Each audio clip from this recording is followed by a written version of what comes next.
So dear students, welcome back to my channel, that is The Educator. Today we are going to start our General English Speaking part 34, in which we are going to discuss about the same topic, that we will discuss about subject verb agreement in our English language. So students, let's start our General English Speaking part 34. So students, let's start our General English Speaking part 34, in which we are going to discuss about the same topic, that we will discuss about subject verb agreement means विषय क्रिया की सहमति. So in previous class I had already discussed about this topic with definitions and examples, and I had also discussed about rule 1 also. I hope you would have read it. So now we are going to study about rule 2, subject verb agreement, विषय क्रिया की सहमति. अब इसका जो अगला नियम आता है, जो अगला रूल आता है, रूल 2, तो उसको जानते हैं. If the subject is plural, refers to more than one person or thing, comma, the verb will be plural. तो इस सेकंड रूल का बेसिकली ये मतलब है कि यदि सब्जेक्ट यानी विषय आपका प्लूरल है, मतलब वो बहुवचनीय है, यानी कि refers to more than one person or thing, जिसमें एक से ज़्यादा चीज़, इंसान या एक से ज़्यादा चीज़ें होती है, तो बहुवचन में आ जाता है. ठीक है, तो the verb will be plural. तो क्या होगा कि जो क्रिया होगी वो भी आपकी प्लूरल कहलाएगी, मतलब बहुवचनीय क्रिया हो जाएगी. ठीक है, अब आते हैं इसके एग्जाम्पल पे. एग्जाम्पल यानी उदाहरण. The students write short essays. The students write short essays. तो आप यहाँ देख सकते हैं, basically it is a present type sentence, and in this sentence it is basically mentioning the students, मतलब जो छात्र हैं, राइट शॉर्ट एसेज, जो बहुत छात्र हैं वो छोटे छोटे निबंध या ऐसे लिखते हैं. ठीक है, the students write short essays.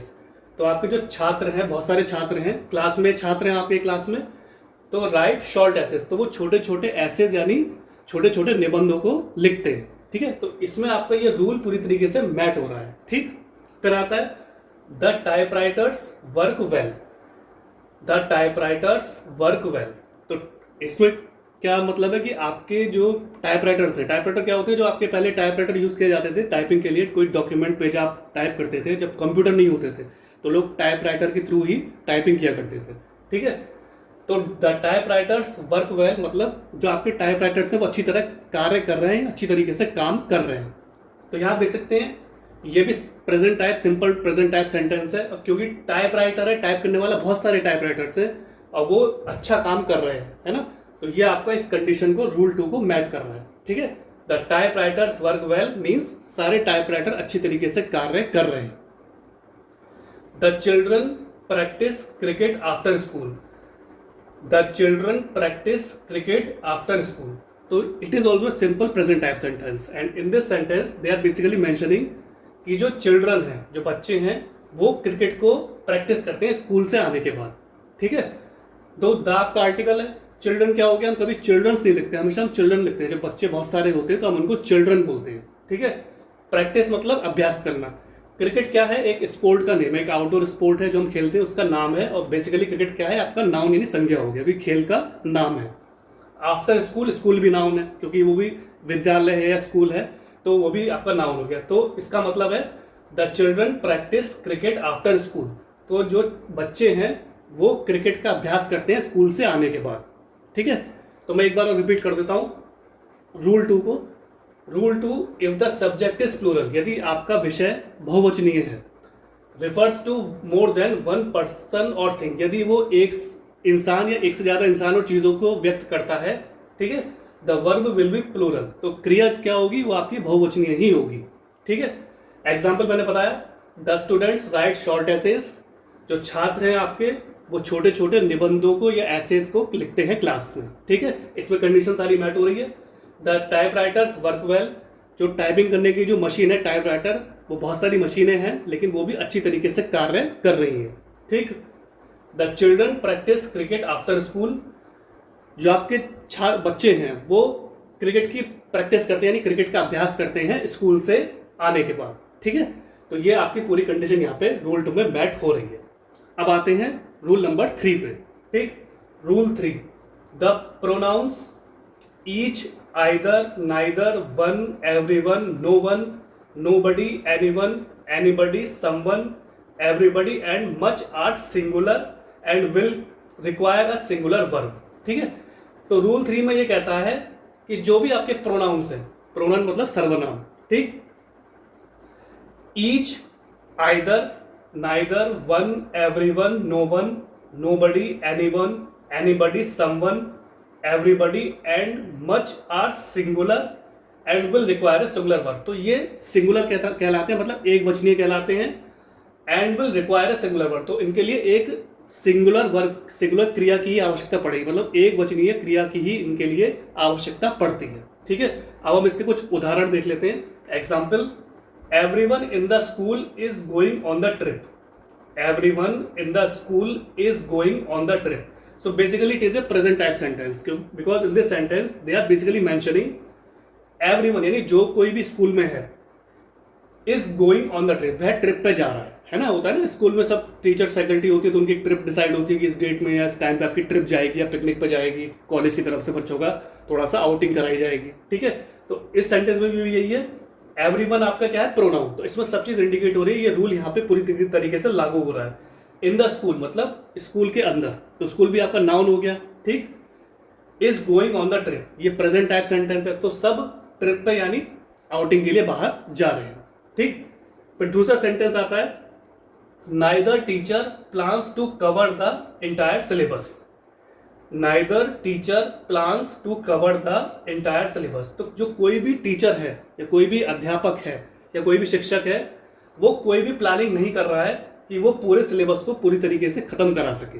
ठीक है, नीदर टीचर मतलब कोई भी टीचर या कोई भी अध्यापक प्लानिंग नहीं कर रहा है कि वो पूरे सिलेबस को पूरी तरीके से खत्म करा सके।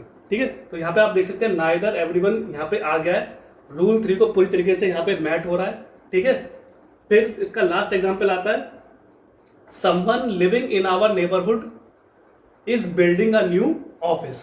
ठीक है, someone living in our neighbourhood is building a new office.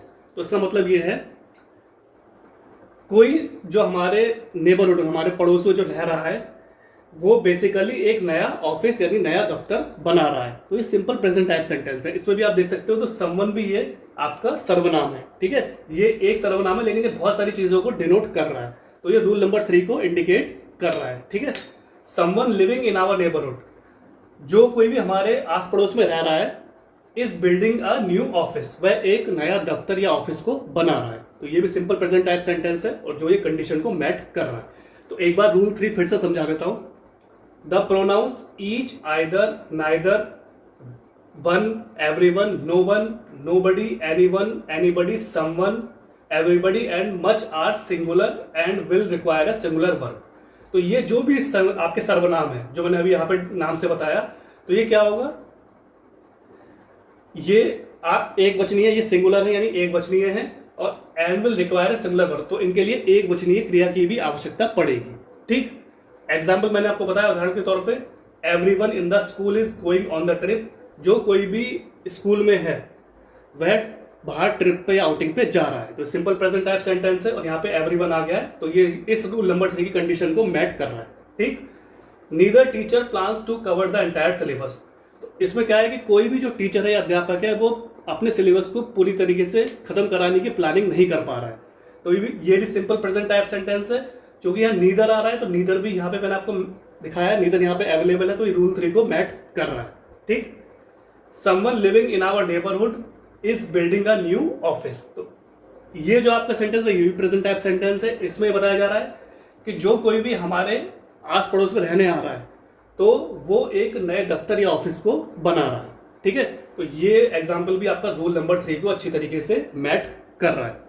So students, this was the general English speaking part 34, in which I tried to explain you about subject verb agreement with rules, with proper definition and examples, and we are going to discuss these rules in upcoming classes also.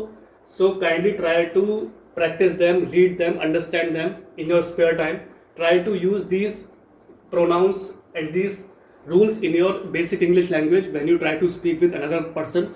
So ultimately what will happen, your confidence will boost up, your personality will groom, and ultimately you will become a perfect and fluent English speaker in front of another person. So thanks for your valuable and precious time. Have a nice day.